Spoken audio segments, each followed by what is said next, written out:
Hi friends, ഞാൻ ഇന്ന് വന്നിട്ടുള്ളത് ഒരു അടിപൊളി ബീഫ് മന്തിൻ്റെ റെസിപ്പി ആയിട്ടാണ് വന്നിട്ടുള്ളത്. അപ്പോൾ നമ്മൾ ഈ ബീഫ് മന്തി എങ്ങനെ ഉണ്ടാക്കിയെന്നെല്ലാം നോക്കാം. അപ്പോൾ എല്ലാവരും വീഡിയോ ഒന്ന് ഫുള്ളായിട്ട് കണ്ടിട്ടൊന്ന് സപ്പോർട്ട് ചെയ്യണേ. അപ്പോൾ ഇതാ ഞാൻ ബീഫ് 1 കിലോ ബീഫാണ് എടുത്തിട്ടുള്ളത് മന്തി ഉണ്ടാക്കാൻ. അത് ഇതുപോലെ വലിയ പീസായിട്ടാണ് കട്ട് ചെയ്തിട്ട് എടുക്കേണ്ടത്.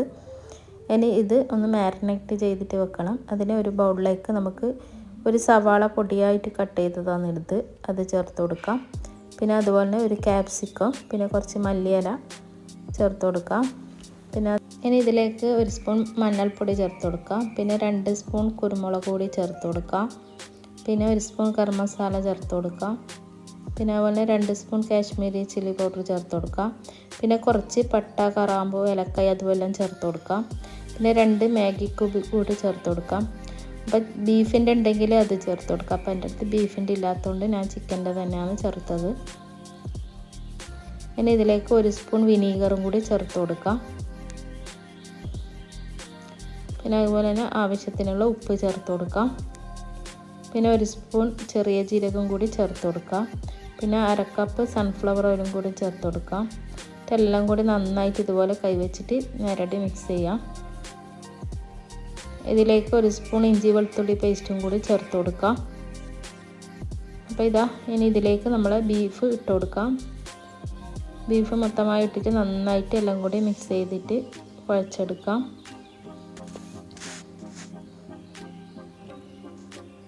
അപ്പോൾ ഇതെല്ലാം കൂടി നന്നായിട്ട് കൈവച്ചിട്ട് തന്നെ എല്ലായിടത്തും മസാല പിടിക്കുന്ന വിധത്തിൽ നമുക്ക് നന്നായിട്ട് ഇതൊന്ന് ഇതുപോലെ കുഴച്ചെടുക്കാം. ഇത് നമുക്ക് ഒരു അരമണിക്കൂറെങ്കിലും റെസ്റ്റ് ചെയ്യാനായിട്ട് ഇട മാറ്റി വെക്കാം.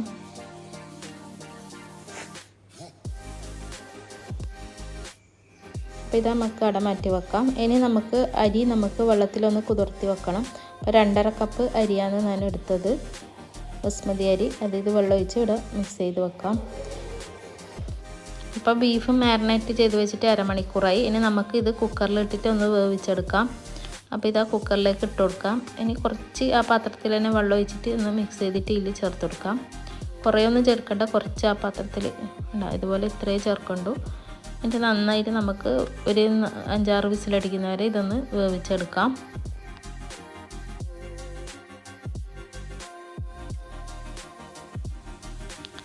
അപ്പോൾ ഇത് ഇപ്പുറത്തെ അടുപ്പിൽ നമുക്ക് ചോറിനുള്ള വെള്ളം തിളപ്പിക്കാനും അതിലേക്ക് 2 കഷ്ണം പട്ട, കറാമ്പൂ, ഏലക്കായി, പിന്നെ ഇതാ ഒരു ഉണക്ക നാരങ്ങ അതും കൂടി ചേർത്ത് കൊടുക്കാം.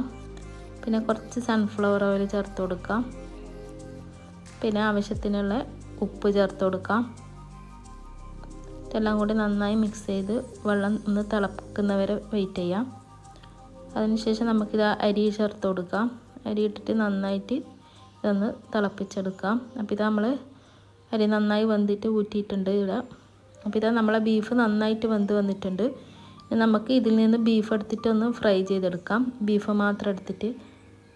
അപ്പോൾ ഇതാ നമുക്ക് ആ ബീഫ് മുഴുവനായിട്ട് ഇതിൽ ഇട്ട് കൊടുക്കാം. അപ്പോൾ ഇങ്ങനെ ഫ്രൈ ചെയ്തെടുത്താൽ നല്ല ടേസ്റ്റ് ഉണ്ടാവും മന്തി.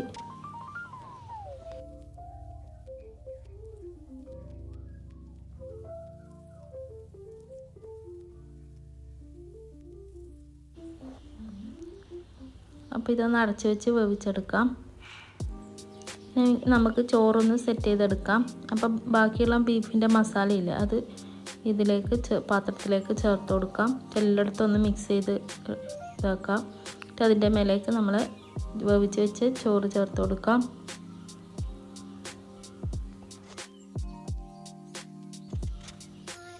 മുഴുവനായിട്ട് നമുക്ക് ചേർത്ത് കൊടുക്കാം.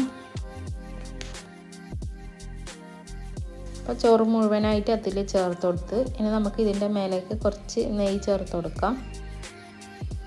1-2 സ്പൂണ് നെയ്യ് ചേർത്ത് കൊടുക്കാം.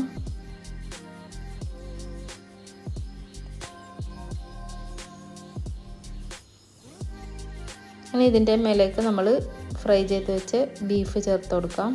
ഇതുപോലെ ബീഫ് ഇങ്ങനെ ഫ്രൈ ചെയ്തിട്ട് ചേർത്തുകൊണ്ട് തന്നെ നല്ല അടിപൊളി ടേസ്റ്റ് ഉണ്ടായിന് മന്തി. അപ്പോൾ ആരെങ്കിലും ഇതുപോലെ ഉണ്ടാക്കാത്തവരുണ്ടെങ്കിൽ ഒന്ന് ഉണ്ടാക്കി നോക്കാം. പിന്നെ ഇതിലേക്ക് നമുക്ക് 2-3 പച്ചമുളക് ഇതുപോലെ കുത്തി വെച്ച് കൊടുക്കാം.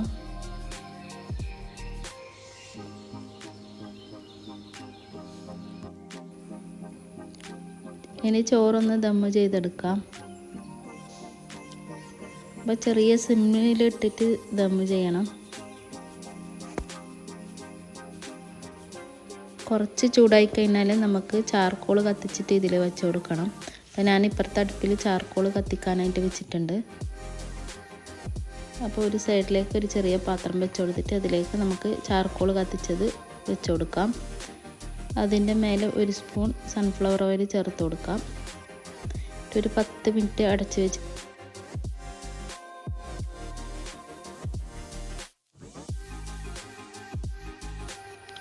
അപ്പോൾ ഇതാ നമ്മളെ മന്തി ഇവിടെ റെഡി ആയിട്ടുണ്ട്. അപ്പോൾ ഒരു മണിക്കൂർ കഴിഞ്ഞേരാന്ന് തുറന്ന് നോക്കി. അപ്പോൾ നല്ല പുകേൻ്റെ ഫ്ലേവർ ഇങ്ങനെ മണക്കുന്നു. അപ്പോൾ നല്ല അടിപൊളി മന്തിയാണ്. അപ്പോൾ നമുക്ക് ഇതിന് ബീഫ് നമുക്ക് ഒരു പ്ലേറ്റിലേക്ക് ഇതിൽ നിന്ന് എടുത്തിട്ട് മാറ്റി വെക്കാം.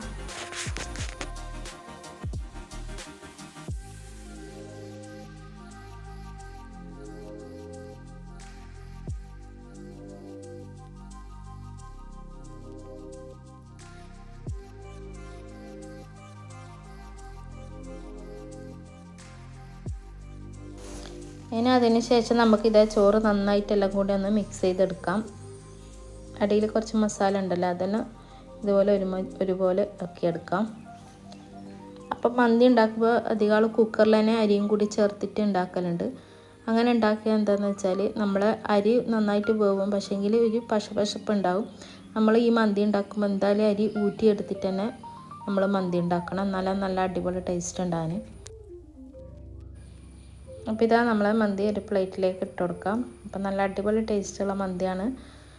അപ്പോൾ ആരെങ്കിലും ഇതുപോലെ ഉണ്ടാക്കാത്ത ആളുണ്ടെങ്കിൽ ഉണ്ടാക്കി നോക്കുക. വീഡിയോ ഇഷ്ടപ്പെട്ടാൽ ലൈക്ക് ചെയ്യാനും ഷെയർ ചെയ്യാനും മറക്കരുത്.